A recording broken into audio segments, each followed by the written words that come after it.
اور کلچر بھی ایک، ماحول بھی ایک، لباس بھی ایک، سب کچھ ایک۔ اب اس صورت میں جس وقت وہ آیا ہے تو شناسا سے ہی گفتگو ہو سکتی ہے نا، شناسائی تھی نہیں، سوچ رہا تھا کہ میں کیسے گفتگو کروں اور کس سے مخاطب ہو کر۔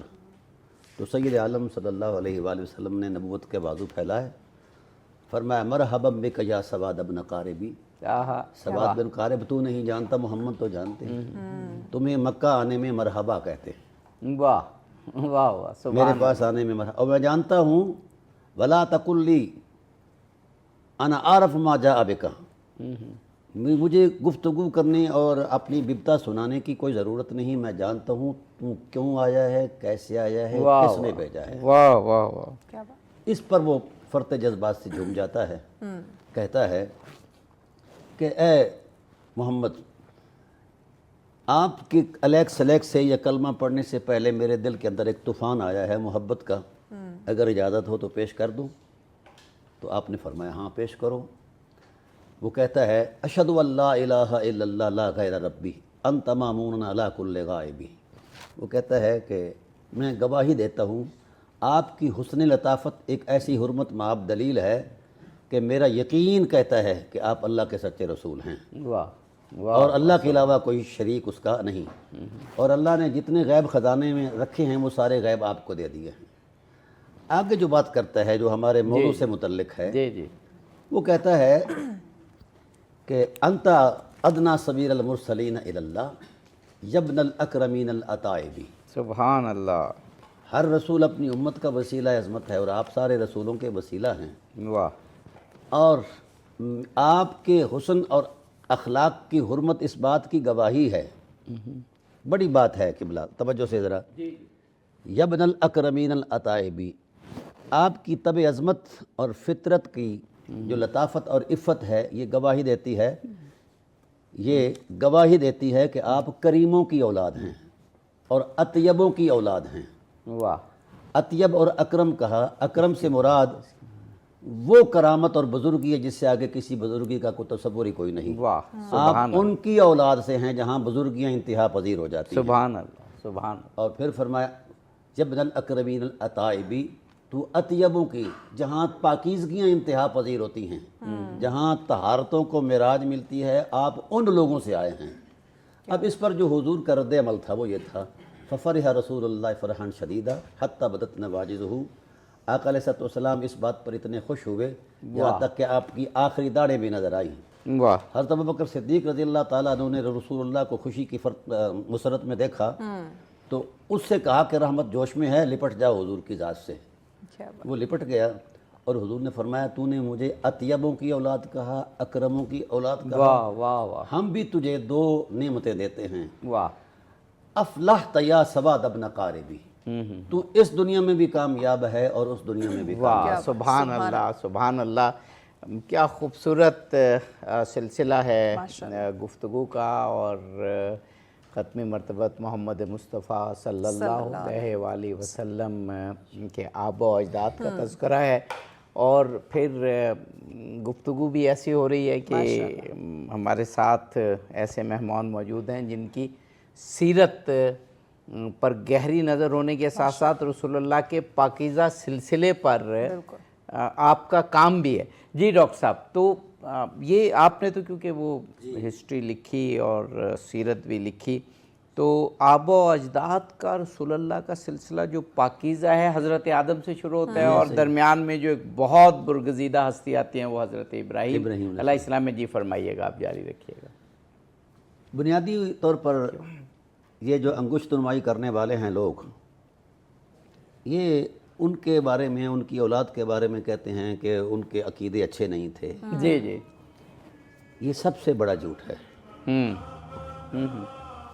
اللہ وحدہ لا شریک نے جس بات پر گواہی دی خدا ہو کر، وہ تقریباً 165 آیات ہیں قرآن کریم کی، جو گواہی دے رہی ہیں حضرت ابراہیم علیہ السلام کی اولاد کی طہارت کی بھی دے رہی ہیں اور ان کی عبادت گزاری کی بھی دے رہی ہیں۔ یعنی آپ فرما رہے ہیں کہ رسول اللہ پاک کے پاکیزہ سلسلے کے حوالے سے ان کی پاکیزگی، ان کی سیرت کے تقدس، اور ان کی طاہر زندگی پر 165 آیات ہیں. جی ماشاءاللہ. جی جی.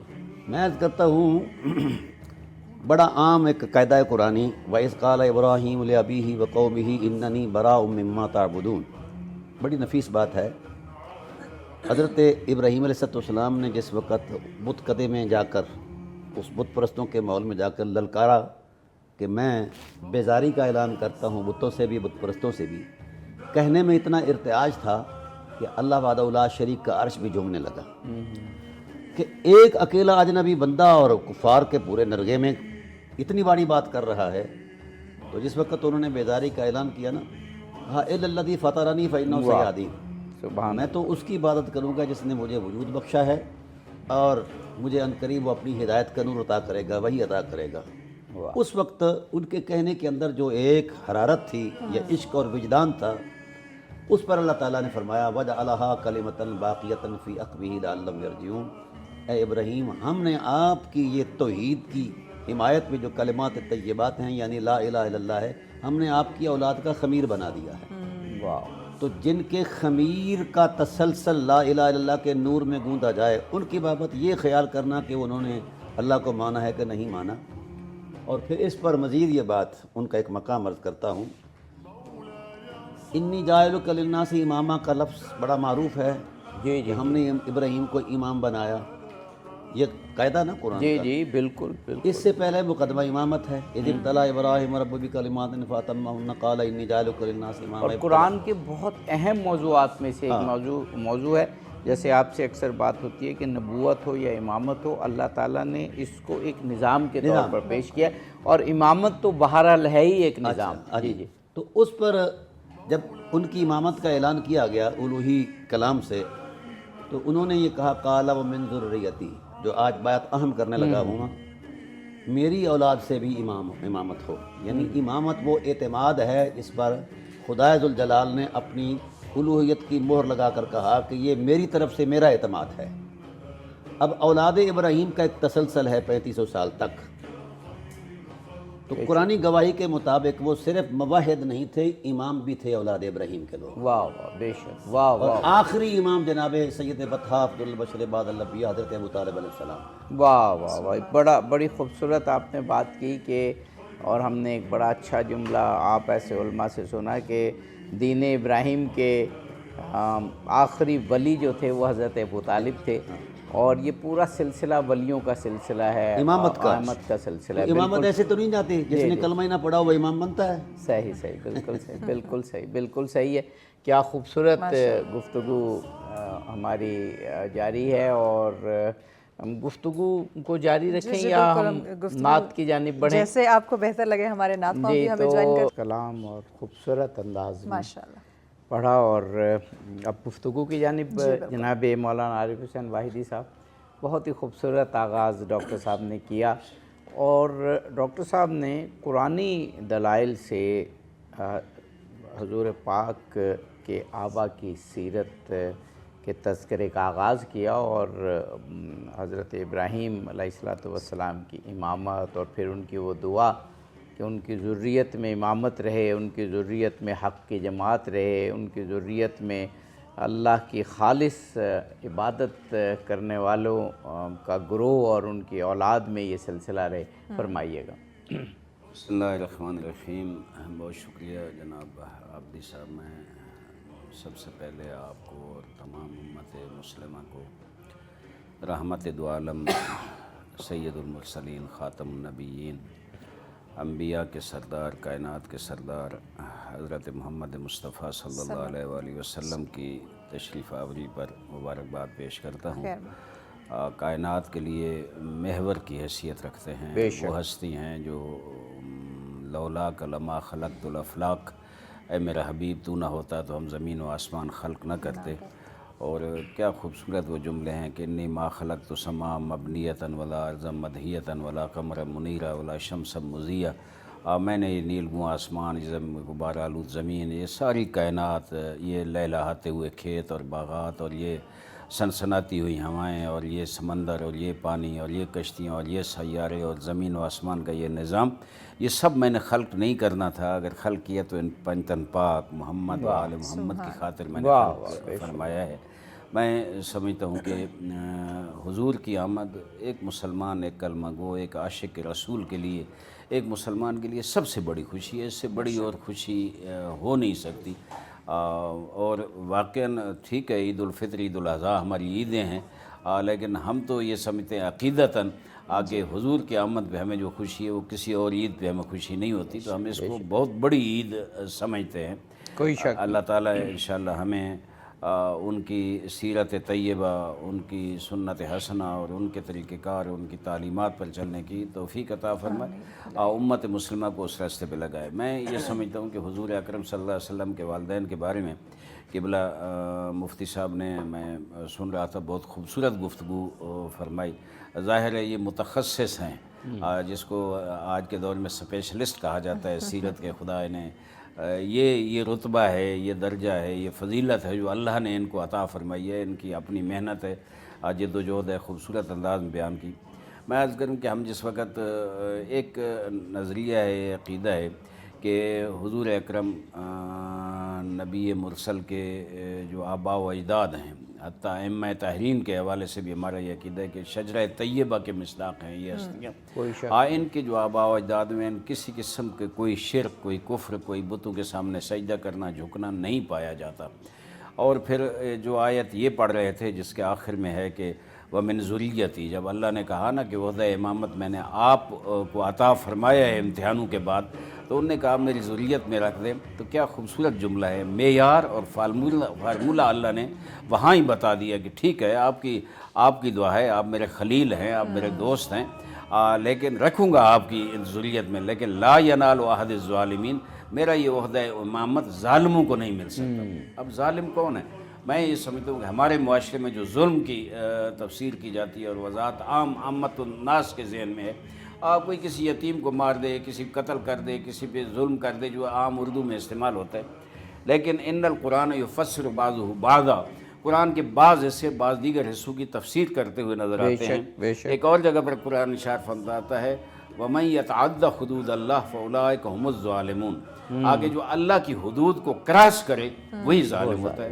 کراس کرنا دیکھیں، جس کو ہم گناہان صغیرہ بھی کہتے ہیں، کبیرہ بھی کہتے ہیں، بڑے سے بڑے گناہ، ان الشرک لظلم عظیم، جناب حضرت لقمان نے اپنے بیٹے کو کہا تھا یا بنی لا تشرک باللہ ان الشرک لظلم عظیم، آگے شرک نہ کرنا، شرک سب سے بڑا ظلم ہے، وہی ظلم آ گیا نا کہ وَمَن يَتَعَدَّ حُدُودَ اللَّهِ فَأُولَٰئِكَ هُمُ الظَّالِمُونَ، اللہ کی حدود کو کراس کرے، تجاوز کرے، وہ ظالم ہے۔ اللہ نے عمل کے لیے اور عقیدہ رکھنے کے لیے ایک دائرہ بنا دیا، اس سے باہر نکلیں گے حد سے تو وہ اب یہ جو ظلم ہے، اس میں ظاہر ہے گناہ جو ہے اس میں تو جھوٹ بولنا بھی آتا ہے، غیبت کرنی بھی آتی ہے، اس کا کسی کا حق کھانا بھی آتا ہے، حرام مال کھانا بھی آتا ہے، شراب پینا اور دیگر جو گناہ ہیں ان بھی آتے ہیں، لیکن سب سے بڑا جو ظلم ہے وہ شرک ہے، کفر ہے، وہ بھی آتا ہے۔